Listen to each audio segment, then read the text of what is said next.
근데 윤미라 씨가 이 자신의 우수한 미모와 또 연기력을 바탕으로 헐리우드 진출 문턱까지 갔는데 이 상황에서 또 대형 스캔들이 하나 터지게 돼요. 아, 맞습니다. 오늘의 주제대로 사랑해서 안 될 사람 이 이야기 때문에 유부남과의 치명적인 스캔들 때문에 정말 헐리우드의 문턱에서 고배를 마시고야 말았는데요. 윤미라 씨가 당시에 30대 중반의 한 유부남, 이 남성과 간통 혐의를 받으면서 이 남성의 부인으로부터 피소를 당했어요. 그런데 여기서 끝이 아닙니다. 사기죄로도 고소를 당하게 됩니다. 야, 잘 나가는 여배우, 거기다가 헐리우드 진출을 앞둔 여배우에게는 너무나 치명적인데. 네. 근데 윤미라 씨하고 남성의 입장이 달랐다면서요? 그렇습니다. 이 당시 남성이요, 한 주간지를 통해서 주장을 합니다. 자신의 입장을 밝히는데요. 이렇게 얘기를 하는데 윤미라 씨와 여러 번 사적 만남이 있었고 자신의 돈 1,000만 원을 윤미라 씨에게 빌려주기도 했다. 라고 주장을 합니다. 그런데 윤미라 씨가 이 빌려간 돈을 갚지를 않았고 이에 남성이 사기죄로 고소를 했다라고 한 내용인데요. 이후에 이 윤미라 씨가 자신과의 이런 사적인 일들을 폭로한 이 남성에 대해서 맞불을 놓는데 출판물에 의한 명예훼손죄로 맞고소를 하게 된 겁니다. 이후에 이 두 사람 사이의 일이 세상에 알려지게 되면서요. 이 남성의 부인이 나서게 되는데 이 두 사람을 상대로 간통죄로 고소를 하게 된 거죠. 사실 그때 당시만 해도 간통죄가 오면 범죄였고 뭐 지금은 폐지가 됐지만 네. 그랬죠. 이거 처벌받을 수 있는 거잖아요. 사실 폐지된 게 뭐 불과 2015년이에요. 네. 그리고 70년대 이 문화적 분위기라는 게 정말 이 간통에 대해서는 아주 엄벌하는 그런 분위기였죠.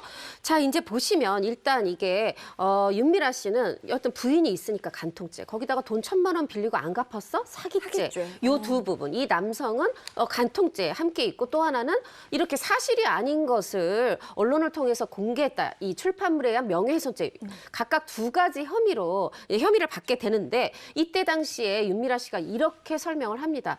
1,000만 원, 그중에 800만 원은 어머니의 사업 자금으로 빌린 거다. 근데 아직 안 갚았을 뿐이고 200만 원은 이게 여동생이 된 기념으로 그냥 선물로 준 돈이었다. 이렇게 얘기를 했고 어떤 남성이 주장하는 어떤 그런 사적 만남, 남녀관계 없었다. 이렇게 부인을 했는데 남성은 전혀 다른 아니다. 여러 번 같이 있었다. 이런 주장을 하면서 서로 다른 얘기를 했습니다. 이렇게 서로 다른 얘기를 하면 재판이 또 꽤 길어질 것 같은데요? 맞습니다. 재판이 무려 2년에 네. 걸쳐서 뭐 흔히 또 재판이 많이들 길어지기도 하지만 2년이 걸렸는데 자, 재판 결과 말씀드리겠습니다. 재판부는 윤미라 씨에게 무죄를 선고했고 네. 반면 이제 남성에 대해서는 이 명예훼손 부분에 대해서 징역 10월에 집행유예 2년을 1심에서는 선고를 했고 이게 최종심에서는 이게 벌금형으로 완화가 됐어요.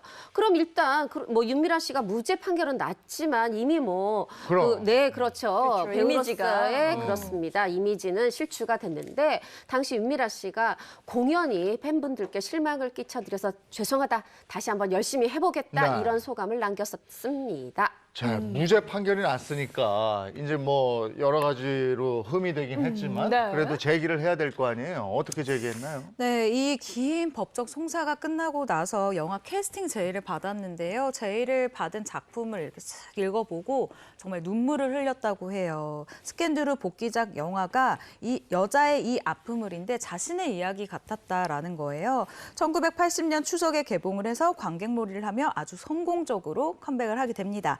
그런데 1982년도부터는 더 이상 영화에 출연하지는 않았고요. TV 열려문으로 시작해서 수많은 드라마에 출연하면서 아주 활발한 활동을 보여주고 있습니다.